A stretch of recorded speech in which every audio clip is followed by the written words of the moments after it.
to Kalyanawadi, Dharavi. For now, this is her home. Priyanka lives in one of the better parts of the Dharavi slum. She was born here, and so was her mother. Priyanka is 7 years old. She shares this 20 square meter house with her parents, her uncle and his family, and her grandfather. Altogether, there are 8 of them. Priyanka's mother works the night shift in a call center. She earns the equivalent of 400 euros a month, but that's not enough for an apartment outside the slum. Priyanka's in the 3rd grade, and she already knows what she wants to do when she grows up. To become a doctor or engineer. That totally depends upon her interest. I'm not going to enforce or force her to do this or that, because the kids have to come up on their own interest. But in Dharavi, Priyanka's prospects aren't good. It's home to barely a dozen schools, and that's not enough for the many thousands of children who live there. Most of them drop out of school in order to earn a few extra rupees for their families in the district's many single-room factories. Living conditions are appalling. The rivers running through Dharavi are contaminated, there's no functioning sewage system, and disease lurks everywhere. But there's not a single hospital here in Asia's largest slum.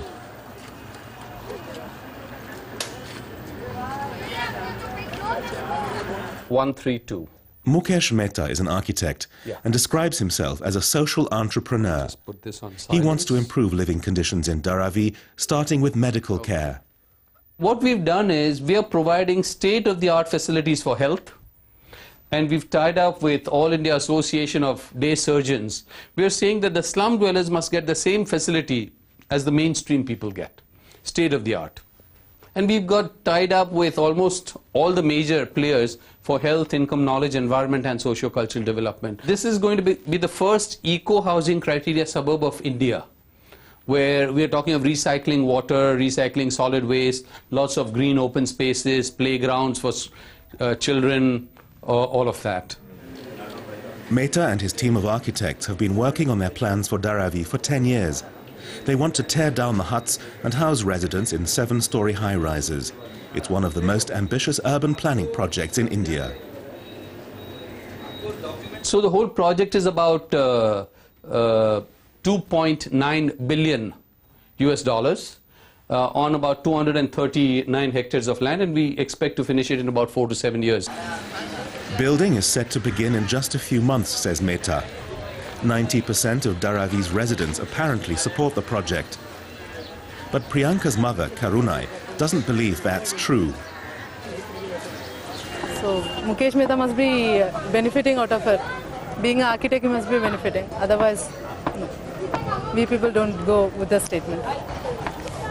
And do you want to leave? From this place? No. We don't want to leave.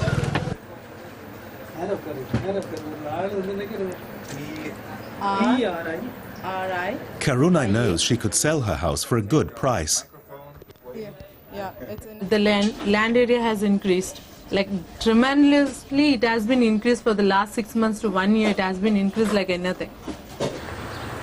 Dharavi is situated next to Mumbai's new banking district, Bandra Kurla, where rents have gone up 58% in the last 12 months alone. Moreover, Dharavi is sandwiched between Mumbai's main suburban railway lines and freeways, making it one of the most accessible and central parts of the city. International investors would love to get their hands on it. Architect Mukesh Metha is well aware that Dharavi could be worth billions. His plan is to get the investors to finance its redevelopment. We prepare a master plan like this. Now, we divided Dharavi into 5 sectors, which I'll show you. And we are telling the developer that whoever lived over here, you must accommodate them here. Along with that, we'll give you some rights to sell. So some building rights to sell. You sell that and you make your money. And along with that, you must do all the infrastructure. And you must also give government some premium, because you'll make lots of profit. So part of that profit must be given to the government. But where does that leave the people who live in Dharavi?